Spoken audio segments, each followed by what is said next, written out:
सभी कुम्हारी के ग्रामवासी लोग हैं। खपरी के हाँ, कुम्हारी खपरी के हैं, खपरी के। और खपरी में क्या कागज़ आए थे अपना उद्योग विभाग से कि 634/1 को उद्योग विभाग किसी को देना चाहते हैं, मांग कर रहे हैं केडिया कंपनी द्वारा। तो अपन उद्योग विभाग मांग रहे हैं हमारे खपरी के ज़मीन को, तो हम उसमें आपत्ति लगाए हैं। तहसीलदार के पास जैसे अपने को पता चला, पंचायत प्रस्ताव लिए और उसके बाद आपत्ति लगाए। आपत्ति में अब पता चला है कि उसका कोई प्रतिवेदन पेश करके आपत्ति खारिज हो गया है। तो हम अभी अपने एक विज्ञापन कलेक्टर में देने के लिए यहाँ पे आए हैं। कौन सी फैक्ट्री खोल रही है?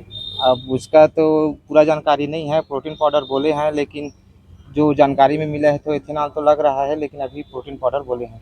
क्या तकलीफ क्या है, लगने से क्या समस्या है? बात है विरोध अपने गांव में तो ज़मीन है ही नहीं है, और दूसरी बात यह है कि वो अपना नाला के लगा हुआ ज़मीन है, बस वही ज़मीन है जिसमें बहुत सारे उपयोग के लिए है। मुक्ति धाम है पास में, जानवरों भी जाते उसी तरफ, और किसानों का प्रदूषित आसपास क्षेत्र खेत भी है, खेती है, करते हैं। अब आसपास में तो मतलब घर उर भी है सभी लोग आप का। लोग ने आपत्ति जताई थी, फिर भी प्लांट लग रहा है। हम तहसीलदार में आपत्ति आवेदन दिए थे, फिर भी उसमें कुछ हुआ नहीं अभी तक। किसी राजनीतिक नेता से मिले थे? नहीं, अभी नहीं मिले। परिचय देंगे। मैं साहेब दास चेलक, ग्राम खपरी। कलेक्टर से मिलने के लिए क्या तकलीफ है और किस बात को लेकर के पूरे ग्रामीण एकत्रित हो गए? बेटा देखिए, जो हमारे गांव ग्राम खपरी कुम्हारी के पास ही है, तो वहाँ पहले से ही केडिया कंपनी खुला हुआ है। उससे तो हम लोग ऐसे ही परेशानी झेल ही रहे हैं। उसमें भी प्रदूषित पानी आता है, और प्रदूषण, हवा भी प्रदूषण हो गया है एकदम। काला काला जाम हो जाते हैं सबके घर में। देखना, जैसे कपड़ा सुखाए रहोगे ना तो कपड़ा में भी जाम लग जाती है काला काला। तो उससे तो हम लोग परेशान है। ऊपर से और कंपनी खोलना चाहते हैं इन लोग। तो अभी जो पानी प्रदूषित होगा और कंपनी खुलेगा तो और ज्यादा पानी प्रदूषित होगा, हवाएं प्रदूषित होगी, तो उसे क्या है, हम परेशानी तो झेलेंगे ही झेलेंगे। हमारे जो छोटे छोटे बच्चे हैं, बच्चों को ज्यादा तकलीफ होगा। और क्या है कि हमारे बच्चे लोग अभी छोटे हैं, कल के दिन बड़े हो जाएंगे तो रहेंगे कहाँ बेटा? जगह नहीं रहेगा तो हम कंपनी तो हमको रखने नहीं देगा। जब हमको घुसने नहीं दे रहा है तो बच्चों को कहाँ घुसने देगा वो? तो इसी से हम लोग आपत्ति कर रहे हैं कि हमको हाँ जी, कितने लोग रहते हैं गांव में? गांव का आबादी कितना? गांव का आबादी होगा 2000 जी। आप लोग प्लांट नहीं लगने देंगे? नहीं, लगने नहीं देंगे बेटा। लगेगा तो फिर क्या करेंगे आप लोग? लगने ही नहीं देंगे, लगने ही नहीं देंगे। अपना परिचय बता दीजिए। मीनाबाई बड़गे। आज छत्तीसगढ़ प्रदेश तृतीय वर्ग कर्मचारी संगठन के बैनर तले पूरे प्रदेश में हमारे प्रदेश अध्यक्ष के नेतृत्व में महंगाई भत्ता को लेकर के जिला स्तर में ज्ञापन दिए जाने का आज प्लानिंग था। उसी के तहत भोजन अवकाश में हम दुर्ग जिले में भी ज्ञापन दे रहे हैं। इसमें प्रमुख रूप से केंद्र के समान महंगाई भत्ता का है, जिसमें भी केंद्र के कर्मचारियों को 55% महंगाई भत्ता मिल रहा है और राज्य हमारे छत्तीसगढ़ के कर्मचारियों को 53% महंगाई भत्ता मिल रहा है। मोदी की गारंटी के अनुसार केंद्र के समान महंगाई भत्ता दिए जाने का आश्वासन सरकार बनने की पूर्व सरकार ने किया था, लेकिन विगत 1 साल हो गए हमारे महंगाई भत्ता में भी 2% की कमी है, जिसको लेकर के आज हम यहाँ पर ज्ञापन दे रहे हैं। इसी तर्ज पर हमारा अवकाश नकदीकरण का था, जो 300 दिन का अवकाश नकदीकरण है, इसको भी पूर्ण करने की बात हुई थी, लेकिन अभी तक शासन के द्वारा इस पर कोई कार्रवाई नहीं की गई है। सरकार बनने के पूर्व मोदी की गारंटी में नियमित कर्मचारियों को नियमित करने की बात कही गई थी, जो अभी तक कर्मचारियों के लिए कोई ठोस कदम पहल नहीं उठाई गई है, जिसमें अनियमित कर्मचारी अभी भी पीड़ित हैं।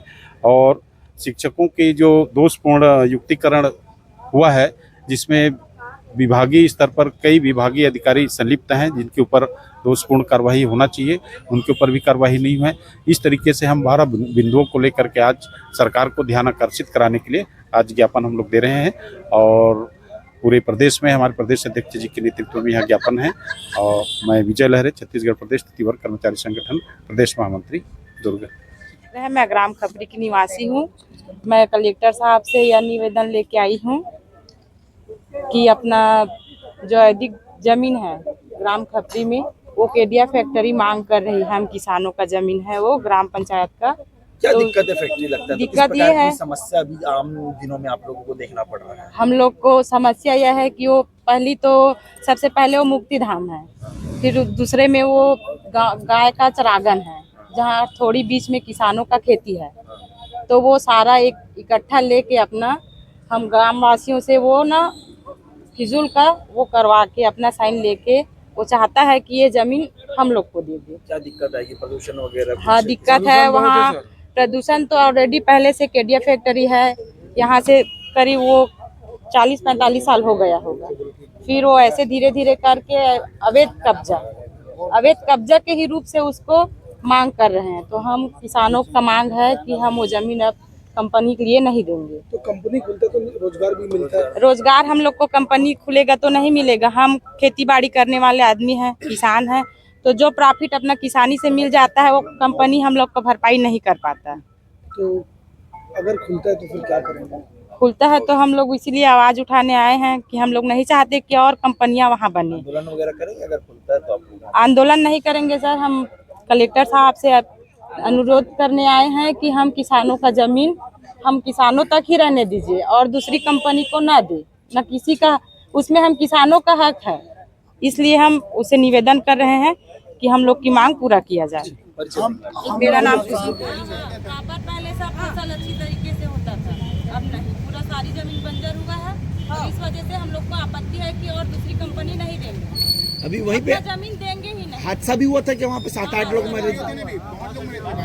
हाँ, 12-14 लोग। क्या जगह क्या कुम्हारी में? खपरी।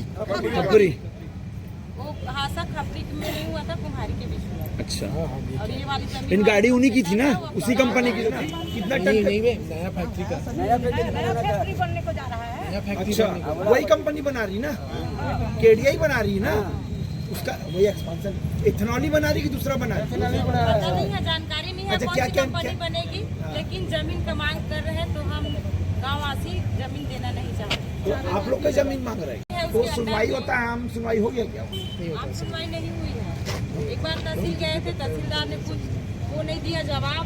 एसडीएम की जगह भी गए थे सर, एसडीएम भी